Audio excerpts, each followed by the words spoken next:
Engineering में और एक आईटी में जाके आपको लगता है कि आप सब कुछ एक्सप्लोर कर सकते हो। 23 में मैंने इंटरव्यू दिया, 24 में फिर से इंटरव्यू दिया, जिसमें 3 मार्क्स से मेरा फाइनलिस्ट में रह गया था। कुछ फ्रेंड्स आपस में डिस्कशन करते हैं जी, टेलीग्राम पे, व्हाट्सएप पे, या फिर मॉक इंटरव्यू देने कोई बच्चे जाते हैं तो आपस में दोस्त बन जाते हैं। मैंने अपनी तैयारी भी ऑनलाइन ही करी थी, कोविड के टाइम पे स्टार्ट करी थी। तो उसके बाद मैं डायरेक्ट जामिया आरसी ही आया था। मैंने 23 में इंटरव्यू दिया था, तो मेरा सिर्फ एक ही इंटरव्यू था, वो नहीं हो पाया तो काफी थोड़ा परेशान हो गया था। घर वाले भी थोड़े परेशान थे। परेशान होना जरूरी भी है। मैंने जो अपने थे रिसोर्सेज उन्हीं को बहुत अच्छी तरह बार बार पढ़ा। टारगेट बेस्ड अप्रोच पढ़ना है पढ़ाई का। PYQ मोस्ट इंपॉर्टेंट थिंग है, उससे ऊपर यूपीएससी में सबसे कोई चीज एग्जिस्ट नहीं करती। आपको करंट अफेयर्स के लिए न्यूज़पेपर बहुत जरूरी है। मार्च तक करंट अफेयर्स को, हिंदूज न्यूज़पेपर को बहुत अच्छी तरह पढ़िए। एक दिन पहले ज्यादा प्रेशर ना लीजिए।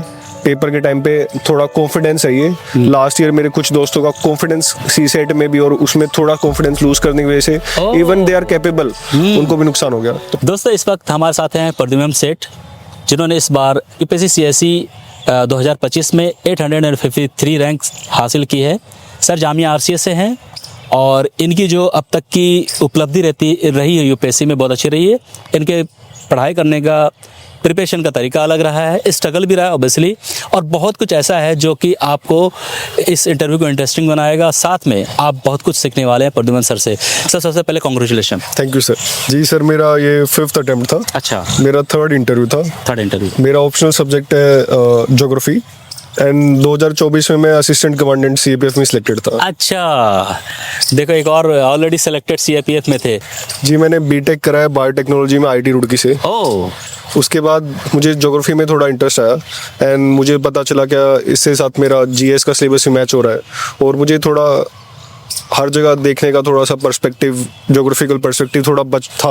अच्छा, स्कूलिंग डेज में, तो मुझे लगा इसको परस्यू करने में it will be more advantage as a hobby and as a interest and also for scoring good marks. IIT में जाके एक इंजीनियरिंग में और एक आईआईटी में जाके आपको लगता है कि आप सब कुछ एक्सप्लोर कर सकते हो। अच्छा, आप सिर्फ इंजीनियरिंग नहीं करना चाहते, आप एवरीथिंग जो भी है, मतलब आप वहाँ पे इतना एक्सपोजर मिलता है आईआईटी में जाके, तो आप एक सब कुछ ही टच करना चाहते हो जो भी एग्जिस्ट करता है।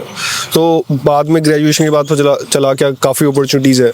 सो मैंने थोड़ा स्टार्टअप में भी काम करा था। अच्छा, एक सीनियर के एलुमनाई के, और थोड़ा कंपनीज का भी देखा कैसा प्लेसमेंट होता है। बट आखिरी में मुझे चला क्या आईएएस में और यूपीएससी में जो आपको स्कोप और एक्सपोजर मिलता है, it's like the best thing in the whole country and the world. जी, मैं 23 के मेंस में आया था जामिया आरसी।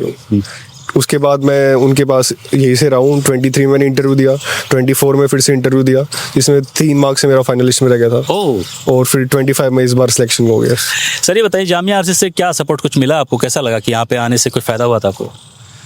जी, जामिया आरसी में आने से काफ़ी एकदम मुझे लगा क्या पाइवटल शिफ्ट हुआ। मैं 2 अटेम्प्ट से घर में ही तैयारी कर रहा था, बट 3rd अटेम्प्ट में आके एक तो एक्सपोजर मिला क्या घर में थोड़ा सा मेंटल हेल्थ भी थोड़ा इशू हो जाता है। अच्छा। अगर आप थोड़े टाइम बाद, सेकेंडली आपका पीयर सपोर्ट होता है। आप किस सब्जेक्ट में वीक हो, जीएस के सब्जेक्ट में, तो यहाँ पे बताते हैं उसके बारे में। तो आपके सीनियर, आपके जूनियर या फिर आपके पीयर प्रेशर काफ़ी, और प्रोफेसर भी है यहाँ पे जो काफ़ी हेल्प करते हैं, उससे काफ़ी फर्क पड़ता है। साथ में आपको पता चलता है कि किसकी तरफ ज़्यादा पढ़ना चाहिए और किसकी तरफ कम पढ़ना चाहिए। वो जामिया आरसी से काफ़ी फर्क पड़ा। यहाँ पे ये भी है ना, जैसे आपने बताया सीनियर वैसे से जो अटेम्प्ट इम्प्रूवमेंट के लिए भी आते हैं, जो ऑलरेडी IRS IPS हैं, तो उनसे काफ़ी हेल्प होती होगी, राइट? जी, उससे 2 टाइप की हेल्प होती है। एक तो आपको लगता है कि हमारे साथ आईपीएस पढ़ रहा है। ये सही कह रहे हैं। और क्या एक अंदर से कॉन्फिडेंस आता है यार, आईपीएस हमारे साथ, मैं भी IPS IAS बनूंगा। सही कह रहे हैं, ये सही बोला आपने। तो पहले देख के लगता है कि ये बन सकता, ये हमारी तरह बन सकते हैं, वो भी हमारी तरह ग्रो अप हुए हम्बल बैकग्राउंड से, तो हम भी उनकी तरह बन सकते हैं। क्यों नहीं बन सकते हैं? दूसरा, अब उनके इतने अच्छे मार्क्स होते हैं, वो बन चुके हैं, तो वो हमें बता देते हैं बिना किसी कुछ ऐसा वो करे। वो अपनी दोस्त की तरह हमें बताते हैं, हमारे साथ खाना खाते हैं और हमें बताते हैं कि क्या पढ़ना चाहिए, कैसे पढ़ना चाहिए और किसे टारगेट बेस पढ़ना चाहिए। और सिर्फ प्रीलिम्स नहीं, मेंस में, इंटरव्यू में वो एक साथ ही एक कंपेनियन बन जाते हैं। आपने पीयर ग्रुप की बात की, कितना इंपॉर्टेंट है पीयर ग्रुप? मतलब हम क्या हमारे इस प्रोसेस में पीयर ग्रुप की ज़रूरत है? अगर ज़रूरत है तो कितना इंपॉर्टेंट होता है पीयर ग्रुप? क्योंकि ये चीज़ें एक रेसिडेंशियल में तो मिल ही जाती है, लेकिन जो रेसिडेंशियल में नहीं बच्चे, उनको क्या करना चाहिए इस पीयर ग्रुप बनाने के लिए? जी, आई थिंक पीयर ग्रुप से मुझे काफ़ी फ़ायदा हुआ, बट आजकल जैसे कि मैंने इंटरव्यू स्टेजेस में देखा, कुछ ऑनलाइन डिस्कशन ग्रुप बन जाते हैं। अच्छा, जिसमें कुछ फ्रेंड्स आपस में डिस्कशन करते हैं। टेलीग्राम पे या फिर कैसे बनाते हो? हाँ जी, टेलीग्राम पे, व्हाट्सएप पे, या फिर मॉक इंटरव्यू देने कोई बच्चे जाते हैं तो आपस में दोस्त बन जाते हैं। अच्छा। तो वहाँ पे थ्रू उनके चैनल कनेक्ट हो जाते हैं। ओह। साइमल्टेनियसली आजकल क्या हो रहा है, क्या आप जैसे कि कॉलेज के 7 दोस्त हैं, मेरे कुछ दोस्त मेरे जो जूनियर थे, सीनियर थे, वो भी तैयारी कर रहे हैं, तो उनका एक ग्रुप होता है, तो हम डिस्कस कर लेते हैं आपस में, तो वो भी काफी हेल्प होता है। जैसे आईटी रुड़की के मेरे 1-2 दोस्त हैं, सीनियर भी हैं, अच्छा। तो वो भी काफी हेल्पफुल हो जाता है। जी, मैं रोहतक हरियाणा में ही तैयारी कर रहा था अपनी। अच्छा। मैंने अपनी तैयारी भी ऑनलाइन ही करी थी, कोविड के टाइम पे स्टार्ट करी ओह। थी। तो उसके बाद मैं डायरेक्ट जामिया आरसी ही आया था मेंस 23 का मेंस की तैयारी करने के लिए। इससे पहले कामयाब नहीं, लेकिन इस बार आप कामयाब हो गए। क्या बदलाव किया था अपनी प्रिपरेशन में? जी, पहला बदलाव तो मैंने थोड़ा कॉन्फिडेंस लाया था। बहुत बढ़िया। क्योंकि लास्ट ईयर मेरे पास मैंने 23 में इंटरव्यू दिया था, तो मेरा सिर्फ एक ही इंटरव्यू था, वो नहीं हो पाया, तो काफी थोड़ा परेशान हो गया था। घर वाले भी थोड़े परेशान थे। परेशान होना जरूरी भी है, तभी आप सीरियस हो गए। जी, पेन तो स्ट्रगल और पेन तो जरूरी है किसी सक्सेस के लिए। तो फिर 24 में मुझे लगा क्या एक और भी साथ साथ होना चाहिए, थोड़ा बैकअप होना चाहिए। तो मैंने CAPF का दिया भी था, तो CAPF का इंटरव्यू भी आ गया था 2024 में, और सिविल सर्विस का इंटरव्यू था। अच्छा। फिर सिविल सर्विस का इंटरव्यू का रिजल्ट आया तो मैं 3 मार्क्स से रह गया था। अच्छा। बट फिर मैंने लास्ट टाइम 2024 की बात हो रहा है? हाँ जी, हाँ जी, हाँ जी। अच्छा। फिर उससे मैंने थोड़ा अपना हारा नहीं, और फिर मैंने CBF का इंटरव्यू दिया, फिर उसमें सक्सेसफुली 361 रैंक आई मेरी। फिर उसमें सिलेक्शन हो गया, उससे थोड़ा कॉन्फिडेंस आया कि आपको कॉन्फिडेंस बढ़ा। हाँ हाँ, मेरे में कुछ तो है जो मैंने CAPF क्रैक किया। बिल्कुल सही। सर ये बताइए, मैं यही कह रहा हूँ कि आपने अपनी पढ़ाई में क्या वैल्यूडेशन किया, कि वही चीज़ थी उसको रिवीजन किया, या फिर कुछ और भी ऐड किया? यार ये मिस हो गया था पिछली बार, ये नहीं किया, ये कर लेते हैं, कुछ ऐसा था क्या? हाँ जी, मेरे पास कुछ सब्जेक्ट थे जिसमें काफ़ी अच्छा स्कोर था। जैसे कि GS3 में लोगों के आते नहीं है, उसमें मेरे 101 थे, और ऑप्शनल ज्योग्राफी में भी थोड़ा सा कम चल रहा था, वो भी काफ़ी मेरे अच्छा 265 प्लस रहा। तो मैंने उनको भी अच्छी तरह और बढ़ाने की कोशिश करी, बट जिसमें मेरा कम स्कोप था, जिसमें काफ़ी अच्छे मार्क्स आ सकते हैं, जैसे कि GS4 ऐसे और GS2 में भी काफ़ी आ रहे थे, तो मैंने उन पे और स्पेशल फोकस करा। और ऐसे में थोड़े बिलो एवरेज थे, तो मैंने उन पे और फोकस करा। इस बार काफ़ी अच्छे नंबर आए। जी, पहले तो ज़्यादा रिसोर्सेज के पीछे मैं नहीं भागा। अच्छा। मैंने जो अपने थे रिसोर्सेज, उन्हीं को बहुत अच्छी तरह बार बार पढ़ा। बहुत बढ़िया। और PYQs को एकदम गोल्डन वर्ड्स की तरह लिया, उनको लास्ट 2013 से लेकर 2024 तक सारे करे, खासकर GS4 जैसे सब्जेक्ट्स के, ऑप्शनल जैसे सब्जेक्ट्स के, ताकि उसमें वो लाइक उसको तो most important thing in UPSC कह सकते हैं। PYQ सबसे इंपॉर्टेंट है। पहले तो PYQ को डिवाइड कर दीजिए, प्रीलिम्स के PYQ और मेंस के PYQ। बहुत बढ़िया। प्रीलिम्स के PYQ में आपको क्या होता है, आपको क्वेश्चन भी पढ़ना होता है, और साथ साथ उसके ऑप्शन जो होते हैं उनको भी यूज करना होता है, बिकॉज ऐसा होता है कि ऑप्शन भी नेक्स्ट ईयर क्वेश्चन बन जाता है। तो प्रीलिम्स में तो बहुत जरूरी है। लाइट आ रही है।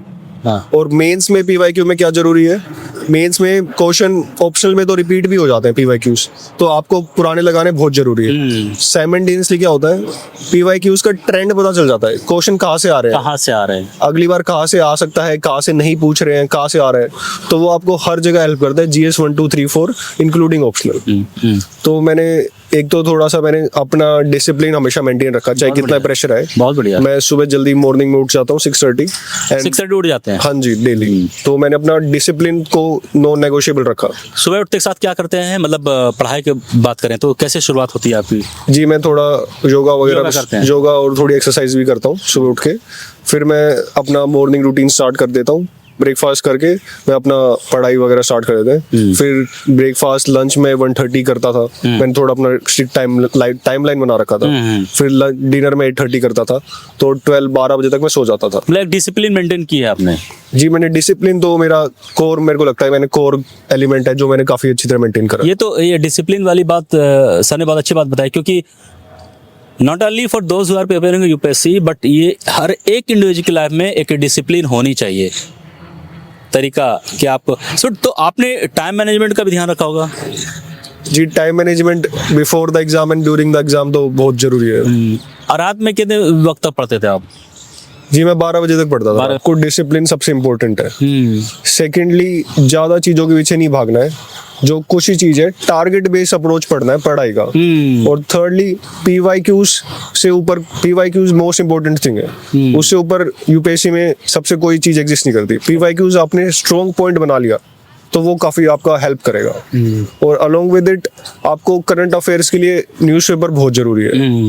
आप आजकल दिन न्यूज़पेपर 2022 का भी कई बार पूछ लेते हैं और लेटेस्ट ही पूछ लेते हैं। क्या बात बोल रहे हो? हाँ जी, हाँ जी। ऐसे 2022 के क्वेश्चन पीवाईक्यू में पूछ लिए, इसमें करंट अफेयर्स पूछ लिया। कब पूछा था? इस बार में 2025 वाले में? जी, जैसे कि एक बार ट्राइब्यूनल रिफॉर्म्स का क्वेश्चन आया था 2024 में, if I am not wrong, और वो question tribunal reforms finance minister ने 2021-2022 के पीरियड में अनाउंस करा था। ओह, सो क्वेश्चन इतनी पहले की पीरियड हो जाता है, आपको एक टाइमलाइन होनी जरूरी है और प्रीवियस करंट अफेयर भी याद जरूरी है। ओह, ये नई बात आई सामने। मतलब बच्चे तो यही करते हैं कि लेटेस्ट ईयर के 2026 में देंगे तो 2025 पूरे साल के वो पढ़ रहे हैं। तो ऐसे ये तो बड़ा कैसे करेंगे इसको, कैसे याद रखेंगे? क्या इतना बड़ा पुराना कैसे क्या करेंगे? इसके लिए कोई तरीका बताइए आप। जी, जैसे कि आप लक्ष्मीकांत पढ़ते हैं तो ट्राइब्यूनल उसमें एक चैप्टर है जो हर कोई पढ़ता है। तो ट्राइब्यूनल में अभी से लेकर जब से लेकर अभी तक क्या क्या रिफॉर्म्स हुए आपको वो पढ़ने चाहिए। हाँ, इससे हम चाहे चैट जीपीटी का इस्तेमाल करें कि इस करके कर सकते हैं कि इससे रिलेटेड जितने इवेंट्स हुए हैं फॉर द लास्ट 5 years पूरा बता दो, कुछ ऐसा कर सकते हैं? जी बिल्कुल। आप तो मतलब लक्ष्मीकांत हो गया उसका यूज कर सकते हैं। क्या उसके पहले गवर्नर में अभी न्यू प्रेसिडेंशियल रेफरेंस आया, उससे पहले ही चल रहा है काफी टाइम से, कोविड के टाइम से भी चल रहा था। तो आपको पूरा एक टाइमलाइन होना चाहिए why this was in news for such a long time since like 2020 और आपका एक पीरियड ऑफ टाइम के लिए। गवर्नर ही तो पॉलिटिकल सब्जेक्ट हो गया, इवन ज्योग्राफी, इकोनॉमिक्स, आपको इन सबका एक बैकग्राउंड होना चाहिए ताकि सिर्फ आप 1 साल पहले की नहीं, 2 साल पहले की नहीं, थोड़ा और लंबा भी फिगर पढ़ो तो आके आपको हेल्प हो। जी, मेरा 5th अटेम्प्ट था मेरा, ये मैंने 4th मेंस था और 3rd इंटरव्यू था। हर स्टेज का अलग अलग होता है। आप जब बिल्कुल स्टार्ट कर रहे हो तो थोड़ा मटेरियल क्या पढ़ना है, कैसे पढ़ना है, बहुत बढ़िया, किसी की गाइडेंस चाहिए, या फिर आपको दूसरों को देख के प्रेशर आता है कि हम निकाले या नहीं निकाल पाए, तो वो सब होता है। बट शुरू में सबसे देखा है, शुरू में बहुत एनर्जी होती है, उसको आपको बहुत फुली यूटिलाइज करना होता है। उसको आप एकदम फर्स्ट अटेम्प्ट में निकाल के क्लियर कर दो। मतलब मैं तो वही चाहता हूँ, हर कोई एस्पिरेंट ऐसे ही है। कुछ अच्छे ऐसे ही बच्चे हैं जो कहते हैं सर मैं किताब निकाल के पढ़ने के लिए तो बैठ जाता हूँ पूरी एनर्जी के साथ, एक पेज पलटा, दूसरा पेज पलटा, तीसरी बार में नींद आने लगती है, सो जाते हैं। फिर दूसरे से चलो कल से पढ़ेंगे, वो कल आता ही नहीं है। मतलब इन जनरल ये प्रॉब्लम है सभी बच्चों के साथ। ऐसे इससे कैसे बचेंगे हम?